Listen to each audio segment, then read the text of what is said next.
बात को सीखा था कि लक्षणों के अलावा और कोई भी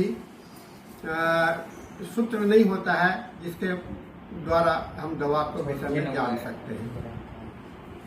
ठीक है, हम लोग किसी भी दवा को जानने के लिए या रोगी को पहचानने के लिए हमें उनके लक्षणों के माध्यम से ही देखना पड़ेगा। आज इसी कड़ी में मैं दो बात को बताना चाहूँगा, रिपोर्टरी और इंडेक्स में क्या अंतर होता है। क्योंकि अभी तक जो हम लोगों ने फ्रैगमेंटा की बात करी थी और डॉक्टर हैनीमैन की बात करी थी, तो उस समय तक रिपोर्टरी शब्द का बुनियाद नहीं आया था, आपका शुरुआत नहीं हुआ था। और इसी कड़ी में डॉक्टर हैनीमैन यह चाह रहे थे कि उनके मिट्रा मेडिका प्यूरा का और क्रॉनिक डिजीज का अच्छी तरह से इंडेक्सिंग हो जाए, यानी कि उसका कंटेंट को हम एक सिस्टमेटिक रूप से देखने के लिए कोई किसी समय में किस विषय पर देखना चाहता है, उसको जानकारी करने के लिए, उसको देखने के लिए उसके पास में एक साधन हो जाए, इंडेक्स हो जाए, उसका एक कंटेंट फॉर्म बन जाए। और इस कार्य के लिए उन्होंने अपने छात्रों के बीच में अपने महत्वपूर्ण छात्र, जिसका कि होम्योपैथी के इतिहास में हम हैनीमैन के बाद में यह दूसरी कड़ी है, यानी कि हैनीमैन के बाद में इंडेक्सिंग का प्रयास अगर जिस किसी ने किया तो उस जगह पर हम लोगों को डॉक्टर जार का नाम आता है।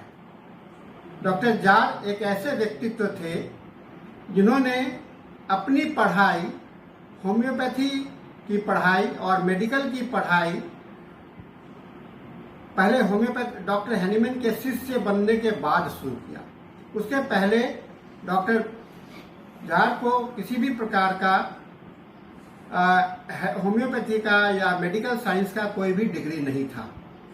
और डॉक्टर हैनीमैन के संपर्क में आने के पश्चात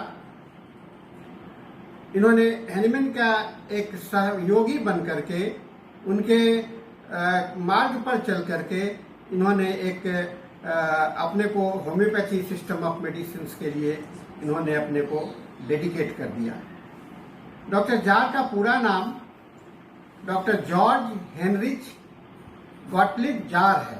doctor Georg Heinrich Gottlieb Jahr है और ये 18वीं शताब्दी से लेकर के 1875 तक इनका जिक्र आता है होम्योपैथी में। 1875 में इनका देहांत हो गया था और अपने जीवन के लंबे अरसे में ये एक चिकित्सक के रूप में और एक शिक्षक के रूप में जाने जाते हैं।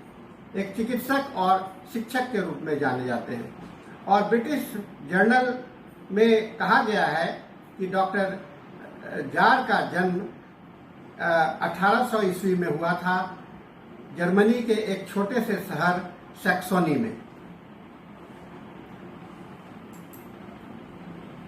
और डॉक्टर हैनीमैन के सहायक रूप में, यानी कि हर एक चिकित्सक अपने साथ में कुछ सहायक रखा करते हैं, तो सहायक के रूप में डॉक्टर जार वहाँ पर गए और डॉक्टर हैनीमैन इनके बुद्धि को देख करके, इनकी मानसिकता को देख करके, मेडिकल साइंस के कोई भी डिग्री नहीं होते हुए भी इन्होंने अपने साथ में इनको रखा और अपने साथ में काम करने के लिए इन्होंने ट्रेनिंग भी दी। अपने पूरे काल में डॉक्टर जार ने हैनीमैन, चूंकि हैनीमैन उस समय में एक बहुत बड़े कार्य में लगे हुए थे, वह था मिट्रा मेडिका का निर्माण करना, होम्योपैथिक फिलॉसफी का निर्माण करना। और ये हैनीमैन को पूरा भरोसा हो गया तो इन्होंने डॉक्टर जार को एक कार्य सौंपा, डॉक्टर जार को कार्य सौंपा और वह कार्य था क्रॉनिक डिजीज के लिए एक इंडेक्स का तैयार करना। छात्रों, आप सभी जानते होंगे कि डॉक्टर हैनीमैन ने क्रॉनिक डिजीज को दो भागों में लिखा है। पहला भाग है जहाँ की उन्होंने फिलॉसफी का जिक्र किया है और दूसरा भाग है जहाँ की उन्होंने मेट्रियामेटिका का जिक्र किया है, कुछ नई दवाओं का उन्होंने वर्णन किया है। फ्रैगमेंटा के बाद में फ्रैगमेंटा की सारी दवाइयों को उन्होंने मेट्रियामेटिका प्यूरा में लाया, और मेट्रियामेटिका प्यूरा के बाद में जो कुछ और नई दवाइयों का उन्होंने जो वर्णन किया है वह क्रॉनिक डिजीज में आता है। लेकिन एक बात का हम लोगों को दिमाग में रखना पड़ेगा कि क्रॉनिक डिजीज में और मेट्रियामेटिका प्यूरा में जो दवा का वर्णन किया गया है उनका अंतर क्या है, उसमें डिफरेंस क्या है। मेट्रियामेटिका प्यूरा में जो लक्षण है वह सभी बिना किसी एनालिसिस के, जैसा कि रोगियों में देखा गया, उस बात को वहां पर दी गई है। ठीक है, उस बात को दी गई है जैसा कि वहां पर है। ठीक है ना। तो लेकिन क्रॉनिक डिजीज में इस समय तक, क्रॉनिक डिजीज लिखते समय तक डॉक्टर हैनीमैन को मायाजिन की का अध्ययन हो चुका था, मायाजिन की जानकारी उनको मिल चुकी थी, और अब क्रॉनिक डिजीज में वह मायाजिन के आधार पर दवाओं का वर्णन करना शुरू किया। उन्होंने क्रॉनिक डिजीज के अंदर में जो दवाओं को आप देखेंगे तो वहां पर जो वर्णन है दवाओं का, जो वो बताया गया है कि किस दवा में कौन सा मायाजिन ज्यादा डोमिनेंट है, जो कि क्रॉनिक जो कि कौन सी दवा में कौन सा ये डोमिनेंट है, ये आपको मायाजिन के साथ में कौन सा मायाजिन उसमें डोमिनेंट है, ये इस बात को वहां पर जिक्र किया गया है। ठीक है, तो यह हम लोग यहाँ पर देखते हैं, और डॉक्टर झार को, डॉक्टर हैनीमैन ने इन सभी दवाओं को इंडेक्स करने का कार्य का भार सौंपा, इंडेक्स बनाने का कार्य इन्होंने यहाँ पर सौंपा। यह काम ये अपना प्रारंभ करने लगे। आपको ये काम करते करते डॉक्टर हैनीमैन इस समय तक जर्मनी में थे, और जर्मनी के पश्चात इनको किसी कारणवश, और आप लोग सभी कोई जानते हैं कि डॉक्टर हैनीमैन को जर्मनी छोड़ना पड़ा था, क्योंकि वहां पर इनके लिए रहना बड़ा मुश्किल था, और यह वहां से छोड़ करके डॉक्टर हैनीमैन पेरिस चले गए। पेरिस जाने के साथ ही डॉक्टर झार भी इनके साथ बाद में पेरिस चले आए, और पेरिस फ्रांस में है, और फ्रांस में रह करके इन्होंने इस कार्य को संपादित करने का कोशिश किया। यहाँ आने पर एक दिक्कत तो जरूर महसूस हुआ, और वह दिक्कत था क्योंकि डॉक्टर जार के पास में कोई मेडिकल डिग्री नहीं था, तो डॉक्टर हैनीमैन ने इनका एडमिशन, इनका नामाकरण एक मेडिकल कॉलेज में करवा दिया, और मेडिकल कॉलेज में करवाने के पश्चात ये अब दो काम में बट गए। ये पढ़ाई भी करते थे और डॉक्टर हैनीमैन के इस क्रॉनिक डिजीज का इंडेक्स का भी तैयार कर रहे थे। इनको भी सहयोगी के रूप में इनके क्लिनिक में रह करके, इनके साथ में रह करके इनके कार्य में इनको मदद कर रहे थे। यह कार्य चलता रहा। क्योंकि डॉक्टर जार उस समय में युवा थे और काफी जल्दीबाजी में थे, तो इस समय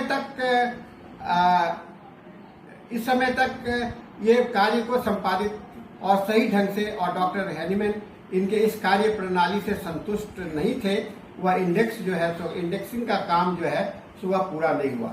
लेकिन किसी तरह इन्होंने इसके दो अध्याय को इन्होंने तैयार, दो वॉल्यूम को इन्होंने तैयार कर लिया था। और इसी बीच में डॉक्टर जार का एक बहुत बड़ा महत्व है। ये लिखने में भी बहुत तेज थे, अपने साथ में बहुत सारे पत्रिकाओं में लेख देना, किताबों को लिखना, और इनके किताबों की संख्या आप देखेंगे तो गिनती करना आपके लिए मुश्किल होगा। मुश्किल इसलिए भी होगा कि ये किताब आपको इंग्लिश भाषा में कुछ कम ही किताब का ट्रांसलेशन हो पाया है। सभी किताब इनके जर्मन और लैटिन लैंग्वेज में उपलब्ध हैं, इसीलिए इनके सभी कार्य को देखना बड़ा मुश्किल होगा। डॉक्टर हैनीमैन के साथ में रहते हुए भी सर वो ऐड करने बोल रहा बहुत लड़का लोग कट जा रहा है ऐड करने के लिए। क्या करने?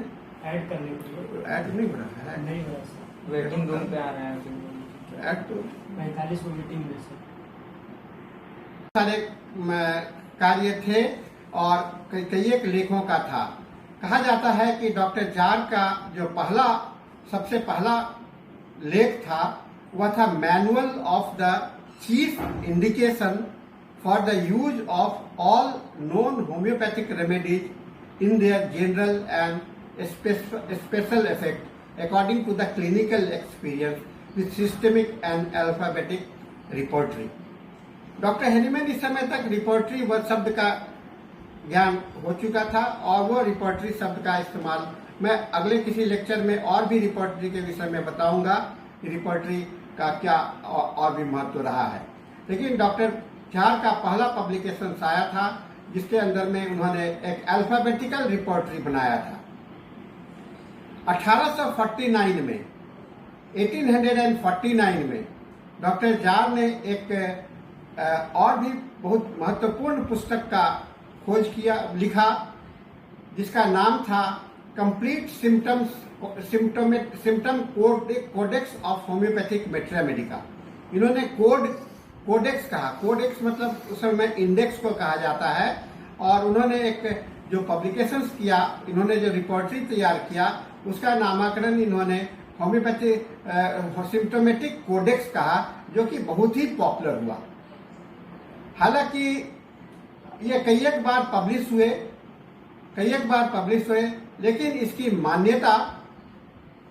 मान्यता डॉक्टर हैनीमैन के द्वारा नहीं दी गई। इसी बीच में कुछ कारणवश डॉक्टर जार को हैनीमैन से अलग होना पड़ा, क्योंकि जो फ्रांस का जो रणनीति था, जो फ्रांस का जो कार्य पद्धति था, उस कार्य पद्धति, उस मेडिकल रेगुलेशंस के अनुकूल डॉक्टर जार का डिग्री नहीं था और ये यहाँ से बेल्जियम चले गए। और बेल्जियम से आने के बाद में यह वहाँ पर अपना प्रैक्टिस करने लगे। दो काम था, और लेक्चर देना और रोगियों को देखना। तो कई एक शिष्य इनके हो गए और कई एक छात्र इनके साथ में रहने लगे, और बेल्जियम में इनको एक डिप्लोमा के कारण वहाँ पर प्रैक्टिस करने लगे।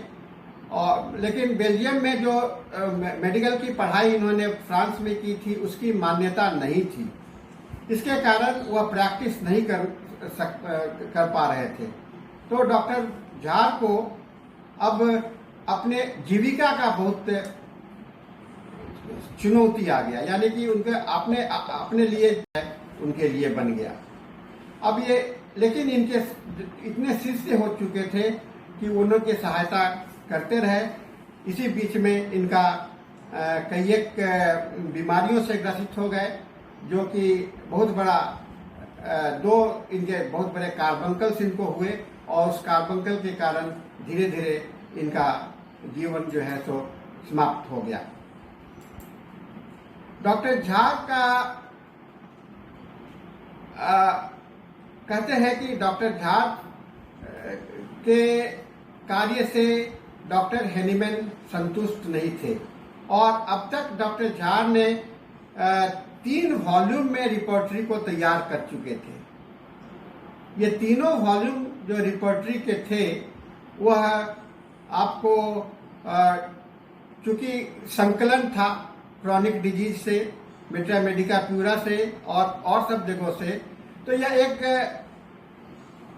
पब्लिश नहीं होने के बावजूद भी एक महत्वपूर्ण ग्रंथ के रूप में अभी माना जाता है। क्यों माना जाता है? इसलिए कि यह जो सिम्टम्स का जो इन्होंने कलेक्शन किया था, एक इंडेक्सिंग किया था, कोडिंग किया था, वह बाद के जो लोगों ने रिपोर्टरी बनाया, हैनीमैन के जो बाद के जो फॉलोअर हुए डॉक्टर जार के बाद में और उसके समय में भी, रुकर्ट हुए, रूमेल हुए, लिप्पे हुए और बॉनिगेसन्स हुए, ये सबों ने इनके द्वारा संकलित लक्षणों का उपयोग किया अपने रिपोर्टरी को बनाने में। यानी कि इन्होंने जो कलेक्शन किया था उसका उपयोग, वो रिपोर्टरी तो की मान्यता नहीं मिली इनकी डॉक्टर हैनीमैन के द्वारा, क्योंकि हैनीमैन ही उसके फाउंडर थे और वही सबको मान्यता देने वाले भी थे, तो उनकी मान्यता किसी नहीं मिला और वह धीरे धीरे उनके कार्य को दूसरे लोग के द्वारा यूज किया गया। तो सोर्स आप अगर पढ़ेंगे लिप्पे के रिपर्टरी में और बॉनिगेसेंस के रिपर्टरी में, तो आप पाएंगे कि उसके स्रोत जो हैं, उसके मूल, उसके जो सोर्सेस ऑफ इंफॉर्मेशन हैं, उसमें झाड़ का जो कलेक्ट किया गया है कॉडेक्स ऑफ इंफॉर्मेशन को, वह कोडेक्स ऑफ इंफॉर्मेशन से भी लिया गया है। यानी कि ये उन लोगों को मदद किया कि अपने रिपोर्टरी को कैसे वह पूरा करें।